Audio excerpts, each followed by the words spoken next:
Ma'asyiral muslimat yang dimuliakan Allah Subhanahu wa taala.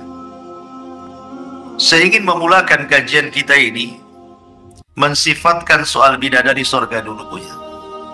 Baru kita masuk ke tema nanti. Di dalam Al-Quran surah Al-Baqarah ayat 25, Allah mengatakan, وَلَهُمْ فِيهَا أَزْوَاجٌ مُطَهَّرَةٌ وَهُمْ فِيهَا خَالِدُونَ. Bagi mereka di dalamnya, maksudnya di dalam sorga, ada istri-istri atau bidadari-bidadari mutahharatun yang disucikan. Makna disucikan di sini artinya semuanya, baik akhlaknya tidak ada yang buruk, perilakunya tidak ada yang buruk, lisannya tidak ada yang buruk, bahkan fisiknya juga sama. Wanita di sorga itu tidak akan haid, tidak akan nifas, tidak akan kencing, tidak akan buang hajat, tidak meludah, tidak mengeluarkan dahak, tidak berkeringat seperti keringat ahli dunia. Bersih, bening, itulah penduduk sorga. Dan ada sifat-sifat yang dimiliki para bidadari sorga itu, di antaranya disebutkan dalam surah As-Saffat ayat 80 atau 48, wa indahum qasiratut tarfi ain. Dan di sisi mereka ada bidadari-bidadari yang tidak liar pandangannya, serta matanya jelita. Kalau di dunia kadang-kadang ibu-ibu liar, Bu, ya. Apalagi masuk mall tuh, tengok tas tuh langsung tuju ke situ, dan liar kemana-mana. Apapun yang dilihatnya pengen dimiliki. Kemudian juga Allah mengatakan surah Ar-Rahman ayat 74, lam yatmishunna insun qablahum wala jan. Mereka tidak pernah disentuh oleh manusia sebelum mereka, dan juga tidak pernah disentuh oleh kalangan jin. Artinya wanita-wanita penduduk sorga itu tidak pernah tua dan tidak pernah menjanda. Tidak pernah tua, bahkan tidak akan pernah menjanda. Di zaman Rasul, ada seorang nenek-nenek sudah tua datang kepada Nabi. Ya Rasulullah, apakah orang seperti saya bisa masuk surga? Kata Nabi SAW, maaf nek, di surga itu tak ada nenek-nenek. Nangis pula nenek. Disangka dia tak bisa masuk surga. Pergi dia sambil nangis. Maka Nabi SAW mengutus kepada seseorang, sampaikan kepada nenek itu, salah paham dia. Maksud saya, kata Rasulullah, di sorga itu tidak ada nenek-nenek, karena Allah mengatakan inna ansha'nahunna insha'an wa ja'alnahunna abkaran uruban atraban. Kami jadikan mereka perawan, mereka gadis lagi, dan mereka tidak akan pernah menjanda. Semua wanita di sana ada pasangan. Nanti ada pembahasannya. Bagaimana wanita-wanita dunia yang ditinggal mati suaminya, apakah akan balik lagi ke suaminya di sorga? Kalau dua-duanya masuk sorga, bagaimana pula yang bercerai dengan suaminya, apakah dia akan berjumpa lagi dengan suaminya di sorga? Bagaimana wanita yang tidak pernah menikah sama sekali? Dan begitu seterusnya, ada hukum-hukumnya. Kemudian juga Allah mengatakan dalam surah Ar-Rahman juga ayat 70-nya, fihinna khairatun hisan. Di dalam sorga itu ada bidadari-bidadari yang baik-baik lagi cantik-cantik. Di dunia, Bu, kalau ingin cantik itu modalnya banyak kan, Bu? Belum make upnya, bedaknya, lipstiknya, macam-macamnya. Oh, di kota itu ya pasti ke salonnya, ke saunanya. Kadang-kadang yang punya duit itu sampai ke dokter kecantikan itu, silikon sana, silikon sini, macam-macam. Modalnya besar kalau di dunia itu. Orang pengen cantik. Makanya kalau ibu dibilang kurang cantik sama suaminya, minta uang banyak-banyak sama suaminya. Saya bisa cantik, gitu ya. Ya Bu ya. Ma'asyiral muslimat yang dimuliakan Allah Subhanahu wa taala, tapi di sorga itu nggak ada modal. Setiap harinya ibu itu bukan makin jelek, makin cantik. Karena nikmat sorga itu yazdad wa yazdad, bertambah dan bertambah. Semakin hari bertambah, semakin hari bertambah. Kalau di dunia nikmat itu kan semakin hari berkurang.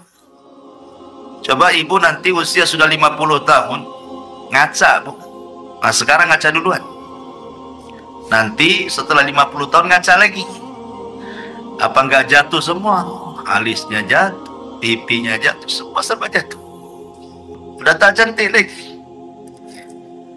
Karena di dunia ini mau tidak mau orang itu akan berubah. Mau tidak mau. Semakin tua itu pasti berubah. Itu sudah kodrat manusia di dunia. Tapi di sorga itu tidak ada. Hari-hari makin cantik, makin cantik. Makanya ada hadis yang bercerita tentang suqul jannah. Hadis tentang pasar sorga. Ada pasar usaha di sorga? Ada. Apa pasar kayak pasar Tarepak? Bukan. Jadi di sorga itu pasarnya bukan untuk jual beli. Sorga itu pasarnya untuk berjumpa dengan teman-teman di dunia yang sama-sama masuk sorga. Setiap pekan itu nanti ketemu tuh dengan kawan-kawannya, berbincang-bincang di pasar itu, nostalgia tentang kehidupan dunia. Oh dulu saya pernah rihlah sana sini, ingat nggak? Oh ingatlah kan itu. Lah ketika kemudian sebelum pulang, maka datang angin yang akan menerpa setiap wajah dan badan penduduk sorga. Tiba-tiba angin yang membawa debu itu menjadikan berubah semuanya. Badannya berubah, mukanya berubah, kekuatannya berubah. Ketika sampai di rumahnya, maka masing-masing heran. Si suami melihat istrinya mengatakan, sungguh engkau ditinggal sebentar saja semakin cantik. Si istri mengatakan kepada si suami, laqad izdaztum husnan wa jamala. Engkau juga sama, makin ganteng, makin kuat. Setiap hari seperti itu. Itulah penduduk sorga kalau masuk pasar makin ganteng. Coba di sini masuk pasar nggak ganteng, makin stres kan itu ya. Banyak nggak kebeli. Ya. Ma'asyiral muslimat yang dimuliakan Allah Azza wa Jalla. Kemudian juga Allah Subhanahu wa taala mengatakan hurun maksuratun bil khiyat. Bidadari sorga itu jelita, putih bersih, bertahan dalam rumah. Jadi kalau sekarang kulit ibu-ibu hitam gak usah sedih, nanti masuk sorga putih sendiri itu. Kadang orang gara-gara kulit saja kurang pede itu. Jadi ada orang-orang yang sengaja pakai jilbab syar'i, pakai cadar supaya tak nampak kulitnya, bukan kan nutup aurat kan gitu ya. Karena ada orang yang merasa jatuh gitu ya. Padahal ciptaan Allah itu laqad khalaqal insana fi ahsani taqwim. Tidak ada yang jelek, mau hitam, mau pesek, mau mancung, mau gondrong, mau pendek, semua sama. Ciptaan Allah itu baik. Makanya tidak boleh seseorang itu mencela fisik. Kalau orang mencela fisik itu sama dengan mencela yang menciptakannya. Oh dasar pesek, berarti mencela Allah itu. Allah yang membuat dia pesek. Ya. Oh dasar hitam, itu mencela Allah. Allah yang buat dia kulit hitam. Bukan kehendak dia, kan maunya itu orang keluar hitam apa putih semua. Tapi kan bukan ikhtiar kehendak. Itu Allah yang menentukan. Dan ketika Allah menentukan itu ada kebaikan. Kemudian juga Allah Subhanahu wa taala juga mengatakan dalam surah Al-Waqiah 35, inna ansha'nahunna insha'an. Sesungguhnya kami menciptakan bidadari itu dengan langsung. Faja'alnahunna abkara. Dan kami jadikan para bidadari itu senantiasa gadis. Senantiasa gadis. Walaupun digauli setiap hari, dia tidak pernah menjadi tidak gadis. Hilang keperawanan, tidak. Karena setiap digauli dikembalikan lagi, digauli dikembalikan lagi. Kemudian juga Nabi Shallallahu Alaihi Wasallam mengatakan, Innal mar'ata min nisa'i ahlil jannah la yura bayadu saqiha min wara'i sab'ina khullah.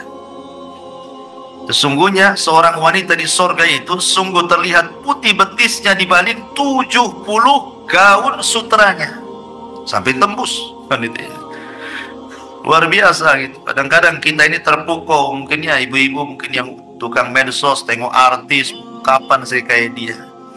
Artis nggak ada apa-apanya di sorga itu, mungkin paling jelek dia.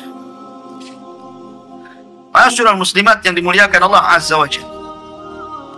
Kemudian juga Allah mengatakan ka'annahunnal yaqut wal marjan, seakan-akan bidadari itu permata yakut dan mutiara. Lihat bagaimana Allah istilahkan dengan yakut dan mutiara. Dan begitu seterusnya lah. Gak usah kita jelaskan panjang lebar masalah bidadari ini. Ibu baca sendiri di Quran tentang bagaimana sifat bidadari itu luar biasa. Sekarang ada ummahat nyelentuh, Ustaz, kalau cerita bidadari yang enak laki-laki katanya. Kenapa? Karena laki-laki itu selain dapat istri, dapat pula bidadari. 70 lagi bidadarinya. Setiap 70 bidadari ada dayangnya. Setiap dayang ada pembantunya. Semua halal. Berapa wanita laki-laki dapat?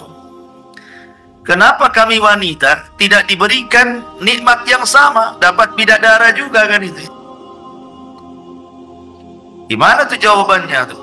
Kalau dilempar ke kaum laki-laki. Begini Bu ya, saya jawab sedikit baru kita jelaskan tentang lisan penduduk surga. Di dalam Al-Quranul Karim, Allah Subhanahu wa Ta'ala berfirman bahwa kenikmatan penduduk surga itu,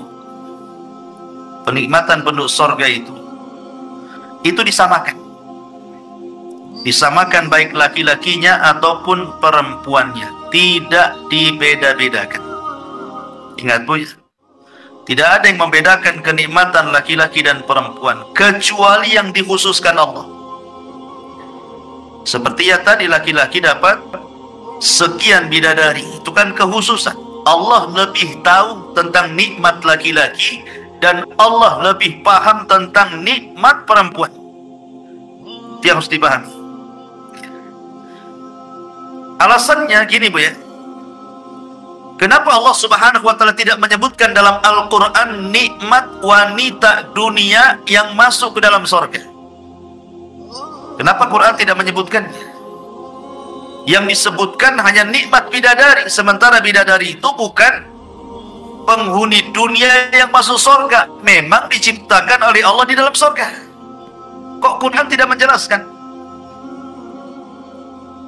Sebagian ulama mengatakan bahwa wanita-wanita dunia, kalau dia masuk ke dalam surga, maka dia jauh lebih cantik, lebih indah, lebih bening, lebih daripada bidadari.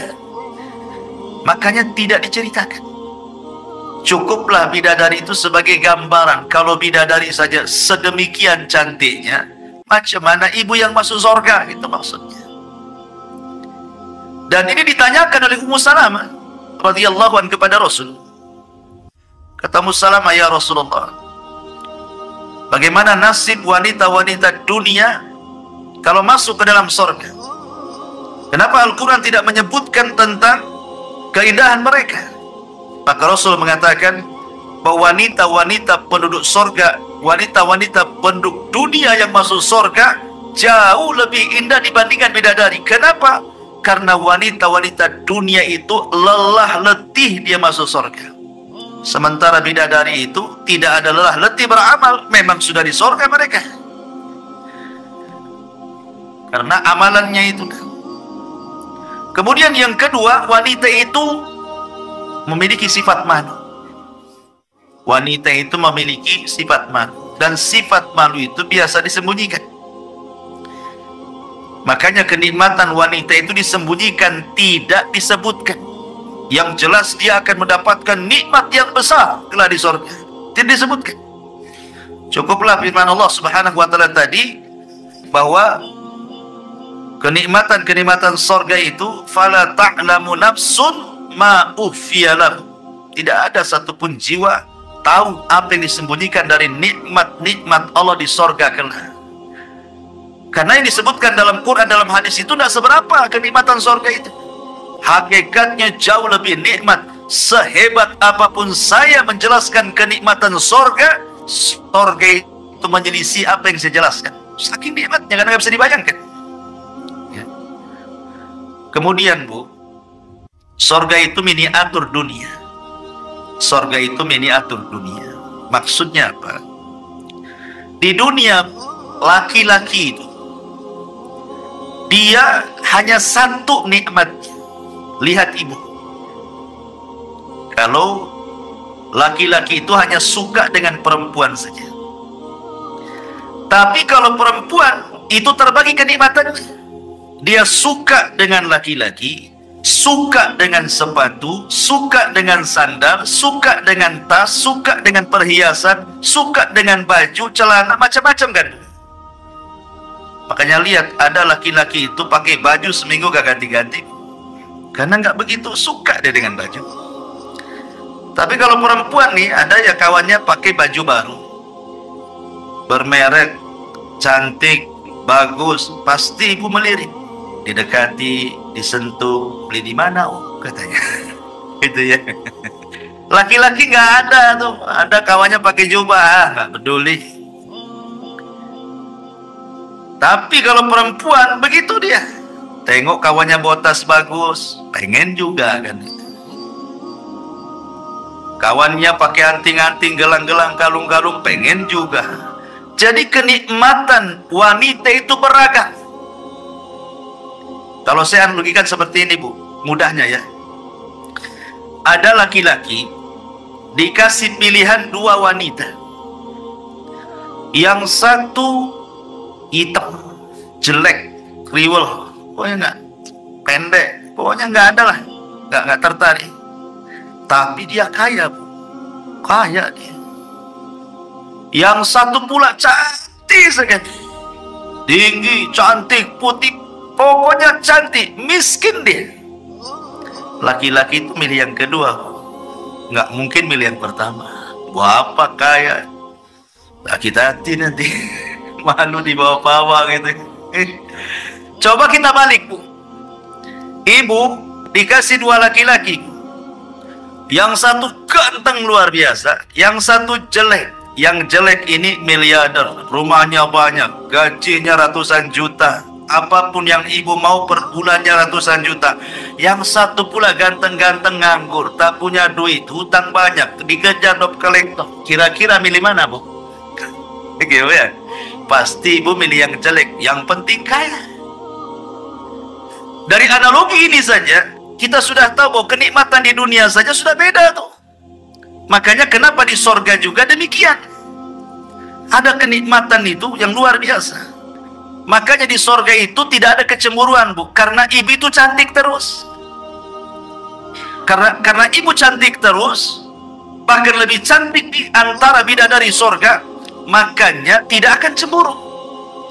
Tapi kalau di dunia nih, suami berpoligami, dapat istri muda, ibu pula sudah tua, jelek pula kan itu, pasti cemburu tuh. Poligami kok cari yang kayak gini, yang sama-sama tua lah, saya sama saya banget.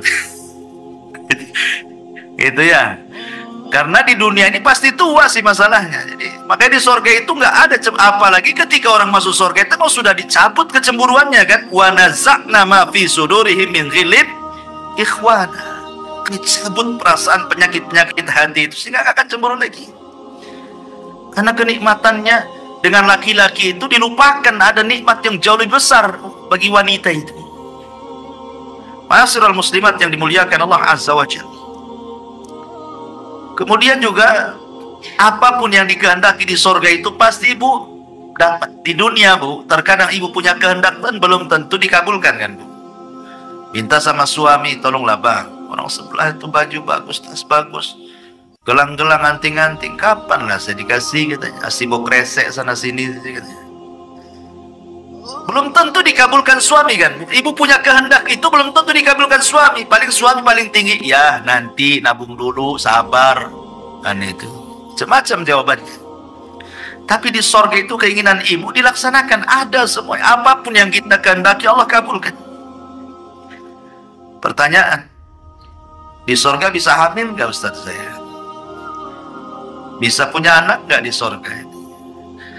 Kata ulama mengatakan penduduk sorga itu tidak akan hamil. Penduduk sorga itu tidak akan punya anak. Penduduk sorga itu hanya senang-senang saja sama suaminya, tapi tak punya anak. Kenapa demikian? Begini Bu ya, anak di dunia itu berapa tahun dah lucu-lucunya? Coba Bu, 3 tahun masih lucu lah kan? 4, 5, itu kalau udah 7 tahun nyebelin tuh, udah mulai nakal dia. Kalau sudah belasan tahun kurang ajar tuh, kasih tahu tak mau, apalagi usia-usia SMP, tuh degil-degilnya tuh. Jadi kenikmatan sama anak itu sebentar di dunia itu. Tapi di sorga itu walaupun ibu ndak punya anak, nggak mengandung, nggak melahirkan, ada anak-anak juga di sana. Anak-anak orang kafir yang mati masuk sorga, anak-anaknya orang yang beriman gitu ya.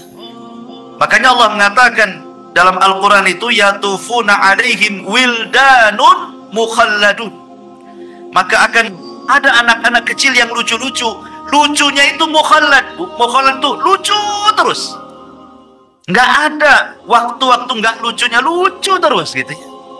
Itulah luar biasa anak-anak yang ada di sorga itu. Ya. Asyrul muslimat yang dimuliakan Allah Azza wa Jalla. Kemudian juga yang namanya kehamilan, yang namanya kelahiran itu kan menyakitkan kan. Di sorga itu tidak ada yang menyakitkan. Karena kalau wanita hamil itu gerak aja susah dia, tidur aja susah, apalagi sudah besar kan. Makan aja kadang-kadang muntah. Nanti pula melahirkan, meregang nyawa pula kan itu. Banyak perkara-perkara yang menjadikan kemudian tidak ditiadakan di sorga itu karena tadi di sorga itu darun ni'mah. Ya, darun ni'mah itu maksudnya tempat semuanya nikmat dari Allah Subhanahu wa taala, tidak ada keperitan di sorga itu. Ma'asyiral muslimat yang dimuliakan Allah Subhanahu wa taala. Baik, kita akan masuk ke pembahasan kita. Lisan calon-calon penghuni surga. Ma'asyiral muslimat yang dimuliakan Allah Azza wa Jalla. Para ulama mengatakan bahwa kebanyakan orang masuk ke dalam neraka itu disebabkan lisan. Bahkan kebanyakan kaum wanita yang masuk neraka itu gara-gara lisan. Kebanyakan wanita masuk neraka itu gara-gara lisan. Dan itu disabdakan oleh Nabi Shallallahu Alaihi Wasallam. Kata Nabi Shallallahu Alaihi Wasallam, "Ra'aitun nar, fa idza aktsaru ahlihan nisa." Aku diperlihatkan neraka, ternyata kebanyakan penghuninya itu perempuan. Kemudian sahabat bertanya, kok bisa kebanyakan penghuni neraka itu perempuan? Apakah mereka tidak sholat? Sholat juga. Apa mereka tidak ibadah? Ibadah. Puasa, sedekah, macam-macam ibadahnya. Lalu kenapa mereka bisa masuk surga? Masih bisa banyak di neraka? Kata Nabi Shallallahu Alaihi Wasallam, walakinnahunna yakfurnal ashir. Kesalahannya cuma satu, karena wanita itu suka kufur dengan lisannya kepada suaminya. Kalau suaminya ini bertahun-tahun berbuat baik sama ibu, satu hari berbuat salah, ibu katakan, engkau belum pernah berbuat baik kepada aku, engkau tidak pernah memberikan perhatian kepada aku, engkau begini, oh, keluar semua tuh. Ya. Dari sini menunjukkan bahwa wanita-wanita kebanyakan masuk neraka itu gara-gara lisan. Jadi kalau ibu ingin masuk surga, jaga lisan. Seperti apa menjaga lisan itu? Saya fokuskan kepada perempuan ya. Laki-laki itu jarang pakai lisan, dia pakai tangan aja dia. Gitu. Lama pakai lisan itu. Ada perkataan Al-Imam Al-Ghazali.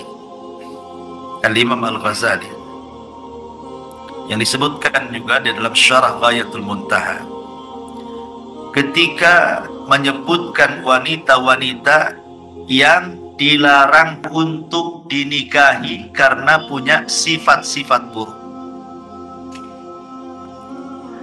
Kemudian disebutkan sifat-sifat buruk itu apa saja. Kata beliau ada 6 sifat buruk yang ada pada seorang wanita. Yang pertama kata beliau, kata Imam Al-Ghazali rahimahullahu ta'ala, yukrahu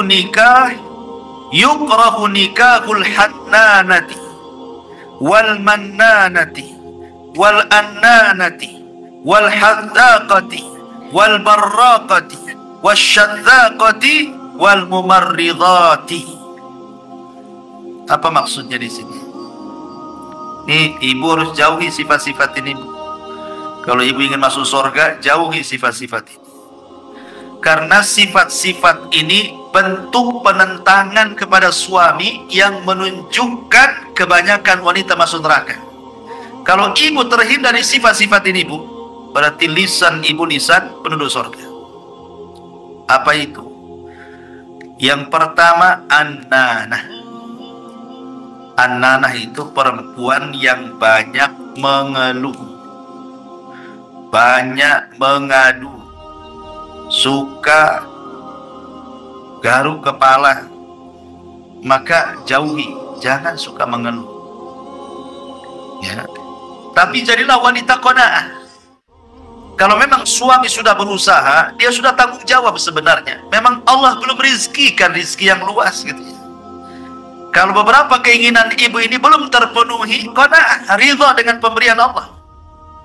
Jadilah wanita yang kebalikan daripada anan. Jangan suka ngeluh. Tolonglah bang, itu ngeluh ya. Ini yang pertama. Yang kedua, hannanah. Hannanah itu perempuan yang menyayangi suami orang lain atau menyayangi anak dari suami sebelumnya hingga mengabaikan hak suami yang baru. Ini kalau memang posisinya dia janda menikah dengan suami baru. Jangan suka membanding-bandingkan. Ah, kok ini kok tak seperti suami sayang dulu katanya. Saya kira nikah dengan kamu itu makin bahagia, makin bahaya katanya. Gitu ya. Jangan dibanding-bandingkan. Atau lebih sayang kepada anaknya dibandingkan kepada suaminya, diurusnya anaknya itu, suaminya pula tadi urus. Itu disebut hannanah. Maka jangan suka membanding-bandingkan. Ini yang kedua. Yang ketiga, haddaqah. Perempuan yang selalu menilik segala sesuatu sehingga ia menginginkannya dan membebani suaminya untuk mendapatkannya. Jangan ya bu, kadang-kadang ada ibu-ibu itu aneh gitu kan, dari rumah jelas catatan belanjanya, cabai sekian, bawang sekian, merica sekian, sayur sekian gitu kan. Masuk ke pasar, tak dapat pembawa dapur, dapat pula pakaian yang nggak kecatat pula kebeli dia. Atau masuk pasar itu tidak fokus beli bumbu bu, tetapi sengaja jalan-jalan dulu, tengok pakaian, tengok sandal, tengok tas, itu sudah digambarkan. Ah, pulang baru dia ngomong sama suaminya, bang tadi saya lihat tas bagus bang. Mulai dikompor itu suaminya. Nah, itu wanita haddaqah namanya. Melirik sesuatu langsung ngomong sama suaminya, belilah bang. Jangan, ini bukan sifat penduduk surga kayak gini. Kemudian yang keempat, barraqah. Apa itu barraqah? Barraqah ini ada dua makna. Perempuan yang sepanjang harinya hanya berhias saja, berhias. Kalau soal kecantikan, Masya Allah. Tapi kalau mengerjakan hak keluarga, malas dia. Masak malas, ngurus anak malas, dandan aja. Jadi pikirannya itu kebeli ke alat-alat kosmetik saja. Ataupun yang dimaksud barokah di sini, perempuan yang sering mencaci maki makanan. Jangan Bu ya, ibu diajak suami ini jalan-jalan kuliner. Mungkin suami kurang duitnya, harusnya masuk restoran A, masuk pula ke restoran B. Harusnya ke warung makan terkenal, masuk pula ke warung makan biasa. Harusnya ke yang berbintang, singgah pula di kaki lima. Umpamanya dalam pesan makanan, ya memang ibu pandai masak gitu, tapi lo hormatilah suami sudah belikan makanan itu. Jangan bilang, maka masakan pula masih lebih baik daripada ini gitu. Ada tuh ya, ngapain kau bawa ke sini, masakan kau lebih baik gitu. Ini hanya kasih garam, kasih ini, kasih. La haula wala quwata illa billah. Nggak boleh kayak gitu. Nabi itu tidak pernah mencela makanan. Kalau suka dimakan, kalau tak suka tinggalkan. Tak usah dicaci makanan itu. Ya. Atau ibu ke kondangan, mungkin di kondangan masak, kan namanya kondangan pasti kan ada makanan. Kemudian ibu makan sedikit. Sampai rumah ngomong sama suami, makan kenyang ya di sana kan, di kondang apa makanannya gak enak. Ibu ya, jangan Bu, itu namanya barokah, tak boleh. Kemudian yang selanjutnya, yang kelima, syadzaqah. Jadi yang pertama mananah, yang kedua hannanah, yang ketiga hadzaqah, yang keempat barokah, yang kelima syadzaqah. Apa itu syadzaqah tuh? Ini perempuan yang cerewet. Syadzaqah ini perempuan yang cerewet, perempuan yang banyak ngomong. Makanya Rasul itu tidak suka gitu ya. Kata Rasul SAW, inna abghadakum ilayya wa ab'adakum minni majlisan yaumal qiyamah al-thartharuna al-mutasyaddiquna al-mutafahihikuna. Sesungguhnya orang yang paling aku benci sesungguhnya yang paling aku benci dan paling jauh tempat dudukku kelak pada hari kiamat denganku adalah seseorang yang banyak berceloteh, orang-orang yang gemar bicara, dan al-mutafaihikun. Di sini dijelaskan. Jadi syadzaqah itu mungkin kalau kasarnya mulut ember lah gitu, mungkin bahasa kitanya ya. Dasar mulut ember gitu. Maksudnya banyak ngomong. Padahal seorang wanita itu kan lebih ke perasaan malu sebenarnya kan. Jadi kalau tidak ada manfaat di situ, nggak usah banyak bicara. Ya, apalagi kalau sudah merepet, kita pula satu kalimat, ibu pula 100 kalimat. Ya, jadi itu tidak suka yang seperti ini Rasul. Ini disebut dengan syadzaqah yang kelima. Kemudian juga yang keenam, mukhtali'ah. Mukhtali'ah itu perempuan yang dikit-dikit minta cerai, minta khulu. Tidak boleh. Tidak boleh sedikit-sedikit ada masalah dengan suami, dah, dan cerai aja. Nggak bisa kayak gitu. Nggak boleh. Ya, kecuali minta cerainya itu jelas ada udzur syar'i. Suaminya selingkuh, nggak ngasih nafkah, nggak pernah sholat, wajar kan, syar'i gitu ya. Suami dah bagus, ya mungkin agak kasar sedikit lah kan, bisa didoakan tuh, mudah-mudahan dia bisa berubah gitu ya. Karena belum tentu juga cerai dengan suami yang pertama kemudian menikah dengan suami kedua lebih bahagia. Saya contohkan dulu di zaman Nabi, ada seorang sahabat namanya Hasan ibn Thabit. Hasan ibn Thabit ini khatibun Nabi. Dia seorang orator karena dia juru bicara Nabi. Orangnya hitam, pendek, ya gak ganteng. Istrinya pula paling cantik. Istrinya paling cantik. Ya lah, biasanya yang nggak ganteng-ganteng itu istrinya cantik. Yang ganteng-ganteng pula istrinya tak cantik. Gitu ya. Jadi istrinya itu kalau mandang suaminya lagi jalan dengan kawan-kawannya itu, kawan-kawannya ganteng-ganteng pula gitu. Jadi istrinya itu merasa suaminya paling jelek sendiri. Suami saya kok hitam sendiri, pendek sendiri, jelek sendiri. Akhirnya lambat akhirnya kurang cintanya karena membanding-bandingkan itu dengan suami orang. Dari situ dia datang kepada Nabi. Istrinya ini datang kepada Nabi. Rasul, saya tidak mencela agama suamiku Thabit. Oh, kalau agamanya luar biasa. Dia juru bicara Nabi. Tapi saya takut kufur kepada suamiku, karena aku sudah tidak cinta lagi. Tadi karena banding-bandingkan ketampanan. Jadi kata Rasul, terus mau apa? Kata istrinya Hasan ini, saya mau cerai. Kemudian dipanggilnya Thabit, ya Hasan ibn Thabit, ini istrimu minta cerai, ini gimana ceritanya? Kata saya, enggak saya akan ceraikan. Kemudian kata Rasulullah, lihat, Hasan tidak mau menceraikan kamu. Istri yang ngayal, enggak, saya mau cerai.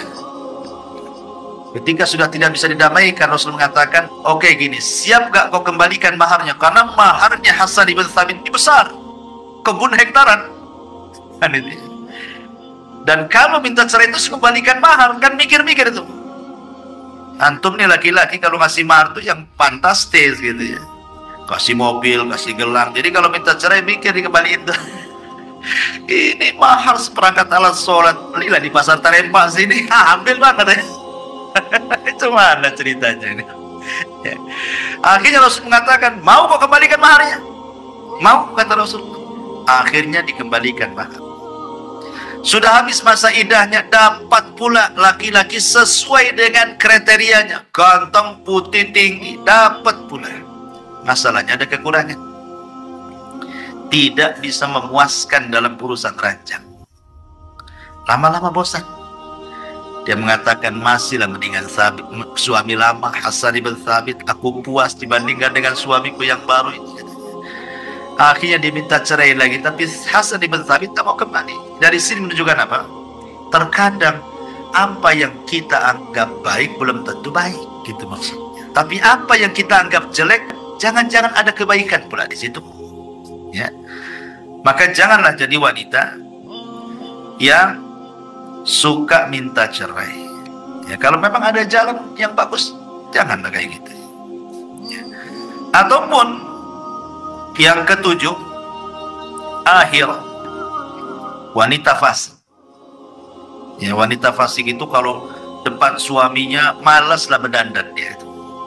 Malas, padahal kalau minta uang sama suaminya itu hanya untuk beli make up, beli bedak, beli apa-apa gitu ya. Tapi sudah dibelikan, tak pula dia dandan di depan suaminya. Malah kalau kondangan pula rapi-rapi, cantik-cantik, harum-harum. Ini cerita gimana? Nah, ini tanda-tanda wanita fasik seperti ini. Tabarruj namanya, tidak boleh. Ya. Kemudian juga yang kedelapan, an-nasyis.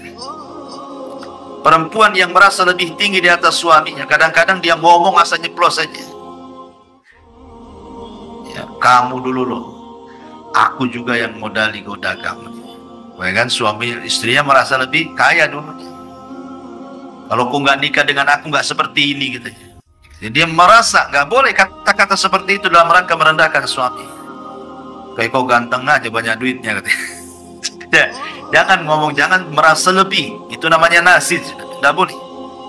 Ya, jadi tidak layak wanita nasid. Termasuk juga perempuan yang suka marah-marah, dikit-dikit marah, dikit-dikit marah. Termasuk juga wanita yang suka mumarridah. Mumarridah itu pura-pura sakit. Pura-pura sakit. Diajak suaminya untuk berhubungan, capek lah bang badan. Padahal tak capek sebenarnya. Ya, dia memang nggak mau aja melayani. Nggak boleh kayak gitu. Jangan ngomong seperti itu. Ya. Lah ini secara khusus. Jangan dimiliki sifat-sifat seperti ini. Kata-kata seperti ini bentuk kufur. yang menjadikan wanita-wanita itu tidak masuk surga ini gara-gara 10 perkara itu. Ataupun secara umum, Bu, seperti umpamanya dosa-dosa lisan itu yang secara umum, al-kalam fi ma la ya'ni, ngobrol tidak jelas faedahnya.